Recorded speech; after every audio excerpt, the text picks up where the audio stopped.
Саляхуддин Уздинов из села Тереземала Карачаевского района на протяжении последних 5 лет шьет лошадиную упряжь. Он шорник. Профессия древняя и редкая. Именно шорник одевает лошадей, делает для них амуницию, а именно шоры, седла, уздечки. Шоры – это наглазники из кожи или дерева для ограничения видимости. Их надевают лошадям, чтобы они не отвлекались на все, что происходит вокруг. Во времена войн их использовали, чтобы максимально управлять животными. Именно от этой детали и пошло название профессии. Конная тематика у нашего народа качается в крови. Так и меня это не обошло стороной. У дедушки был конь. Я часто любил кататься на нем, будучи ребенком. И у него была упряжь. И я люблю собирать мешочки, вот такая тема. И пошло. Потом я повзрослел, купил себе лошадку самому. И, естественно, тут, у кого есть лошадь, нужна и упряжь. Потом начал увлекаться этой темой. Как всегда, хочется, чтобы такая упряжь никого не было, только у тебя. И в один из прекрасных дней я начал делать себе седло. Это седло я сделал и выложил в интернет. Чтобы посмотреть, какие отзывы будут. И для пущей интересности, чтобы было так, я сказал, что я продаю это седло за такую большую цену. Думаю, что его никто не купит, просто хотел послушать, что скажут люди. Реакцию? Просто хотел увидеть реакцию. И буквально через минуту мне человек позвонил, говорит, давай, я покупаю. И я такой думаю, если у меня получилось сделать для себя такой, почему не попробовать это дело. И вот так вот уже 5-й год я этим делом занимаюсь. Вроде бы как бы нормально получается. Вообще я люблю часто ходить в гости. У нас в селе есть известный шорник на Кавказе Джамбулат Эркенов. Я им часто к нему заходил. Сидели у него, смотрели, как он работает. И вот оттуда кое-что у него взял. Кое-что сам подметил. Ну, так потихонечку, то оттуда, то отсюда, то свое, что начал вкладывать в это дело. И вот в конечном итоге получается вот сегодня такой известный шорник, как вы говорите. Однажды, купив драгунское седло, решил немного переделать его. Поменял отдельные детали, цвет, подтянул. Есть способ, оказывается, на это седло. А потом я подумал, если я могу переделать готовое седло, почему не попробовать сделать с самого начала самому седло? И оказывается, получается не так уж и сложно.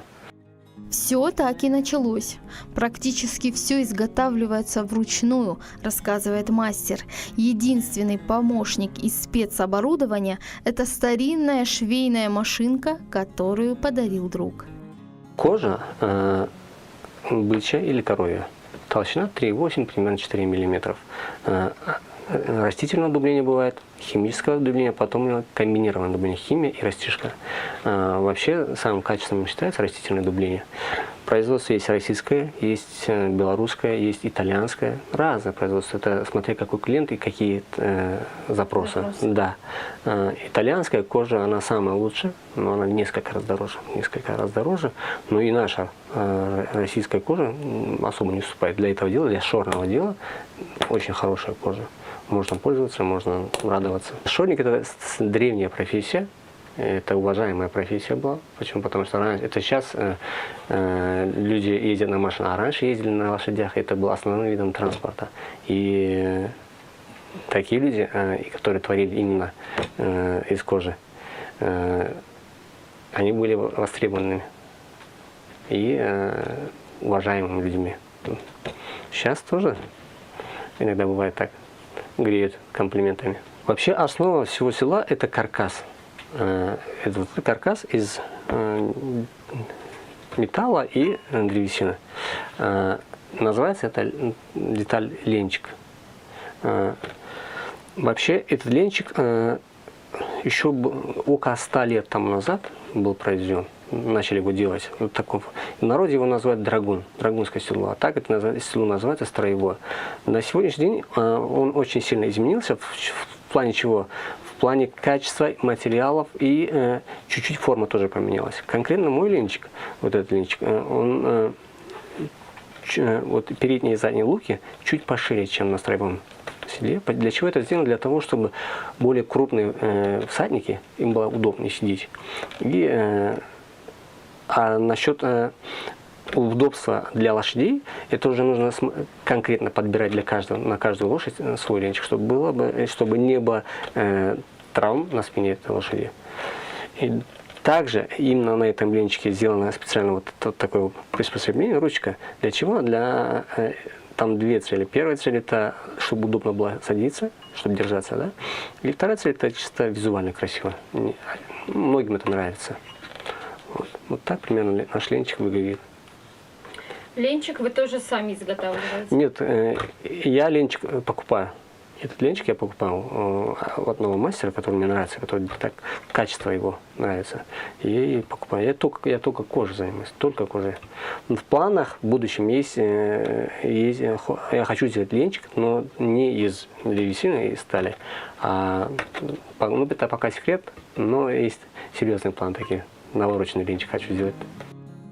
Человек предпочитает обувь из натуральной кожи и индивидуального пошива. Так и лошадь чувствует руки настоящего мастера. Саляхуддин Узденов на сегодняшний день является востребованным ремесленником не только в Карачаево-Черкесии, но и далеко за ее пределами. Заказы поступают даже из-за рубежа. Прежде всего, героя нашего выпуска ценят за его индивидуальный, своеобразный подход к работе. Я начал украшать седла украшениями из серебра. Это очень сильно популярно было у наших прадедов. Сейчас люди ездят на машинах, дорогих машинах, тюнингованных. А раньше ездили на седлах, естественно. И люди хотели отличаться чем? Они украшали свои седла. А чем можно было украшать седла? Тогда серебром. Эта тема до сих пор актуальна. Как отличить дорогое седло от не очень дорого, то это было по количеству серебра украшений на нем. Если свыше 100 деталей украшений, это считалось княжеским дорогим комплектом. Я несколько таких комплектов сделал, продал в Соединенной Республике. Конкретно нашим в этом комплекте это чуть более дешевле. Здесь 63 украшения. То считается дорогим комплектом, хорошим, но не прям таким княжеским. Эта тема мне была близка. Почему? Потому что я и свои машины люблю украшать, делать тюнинг, разные колесики там стоят. Ну и, естественно, и седла тоже не обошли стороной эту любовь. Ну, как вы видите, вот здесь на уздечке, на нагруднике, подхвостике и на самом седле везде украшения из серебра. Если я не ошибаюсь, 850-я проба, кажется, серебро. Ну, здесь свыше килограмма серебра. Оно к нам пришло не откуда-то, а именно от наших дедов, прадедов. Это у нас в народе была такая тема. И я делаю заказ у ювелира, ювелир мне выплавляет и делает украшения. Это ювелирная работа. При этом вы используете какие-то определенные орнаменты, узоры? Орнаменты есть, но они те же орнаменты, которые были и 100 лет тому назад, те же орнаменты, да, по сей день они актуальны. И ими украшают вот эти украшения. Да. То есть это и есть вот ваша изюминка, да? Да. Все новое – это хорошо забытое старое. Не меняем ничего. Саляхуддин с детства любит лошадей. Много знает об их поводках. Еще в детстве парню доводилось чинить конную упряжь. И постепенно любимое занятие превратилось в дело всей жизни. И, конечно, любовь к животным – основополагающий фактор при создании очередного седла. Да, седла подразделяются. Есть разные седла. Есть скаковые, есть спортивные, есть конкорные, троеборные и так далее. Там, конкретно наше седло – это универсальное седло для прогулок в горы, на манеже и так далее, тому подобное. Также его использовали раньше и пастухи. Это вообще каркас этого седла, это старинное строевое драгунское седло. Просто мы его разукрасили, сделали тюнинг. С кожей можно сделать многие вещи. И, как видите, получается не очень даже привлекательно. Я побывал на нескольких выставках, и на этих выставках не только мужчины, да и женщины очень сильно интересовались такими седлами. Нравится. А так это универсальное седло, прогулочное седло. И на нем можно и в горы, и туристы. Также его используют эти пограничники. Поэтому идеально подходит вот для этой темы, для прогулок. Кожа используется КРС, кожа крупнорогатого скота, растительного дубления. Цвет здесь называется красно-коричневый. Его также называют темная вишня, или там, ну, по-разному, разные заводы по-разному называют этот цвет. В этом седле полный комплект. Что значит полный комплект? И здесь в комплекте седло с подсумками, уздечка, нагрудник и подхвостник. Для чего они нужны? Уздечка — это понятно, а вот нагрудник, подхвостник — это незаменимые вещи при езде по горам. Когда спускаешься с гор, нужен подхвостник, потому что седло не съезжало вперед. Когда поднимаешься в гору, нужен нагрудник, чтобы седло не съезжало назад. Это необходимые вещи. Но я, как сказал раньше, я пошел дальше, это все украсил серебром, чтобы это было не просто нужные вещи, чтобы это было еще красиво и дорого. Потому что есть люди, которые готовы платить за это. Они хотят, чтобы их упряжь была не просто хорошая, качественная, а еще и очень хорошо смотрелась, красиво смотрелась и дорого смотрелась. Но вы знаете, вопрос возникает, вся эта дороговизна, красота не во вред лошади идет? Нет, именно конкретно в этом седле, что связано с лошадью, это же наш каркас, ленчик. Его при выборе каркаса нужно очень сильно обращать внимание, как он ложится на спину лошади. Сначала его отдельно от всего седла ставят на лошадь, проверяют, он оптимально же он ложится, полностью красиво ложится. Или же есть там какие-то детали, которые сильнее давят. Но на первые 5 минут, наверное, вы ничего не поймете. Но при дальних походах часто бывает, что седло трет спину лошади, а то место, где была потертость, потом вырастает белый волос. То есть уже некрасиво смотрится. Но наши ленчики вроде проверенные, есть хорошие положительные отзывы, поэтому можем рекомендовать. Про оснащение нашего седла конкретно. Это крышка. Крышка ставится на ленчик седла.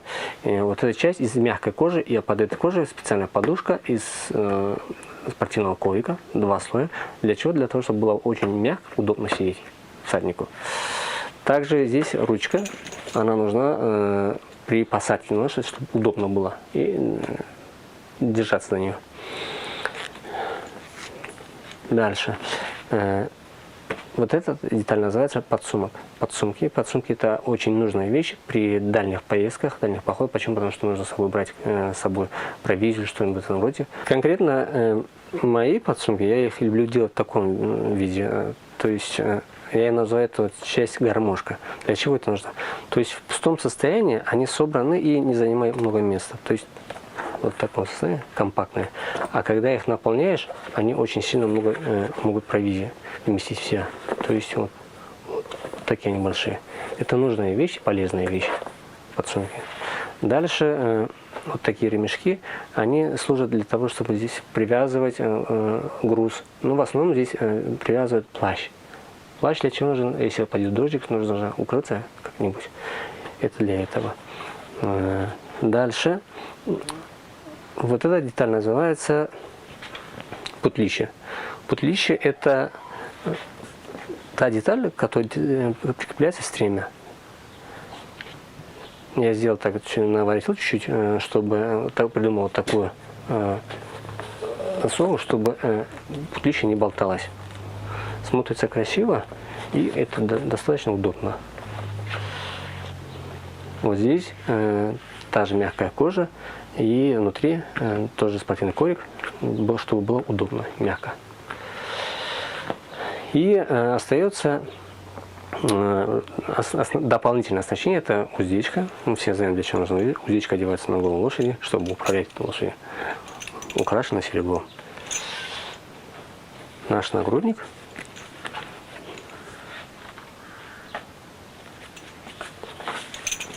И подхвостник, тоже украшен серебром.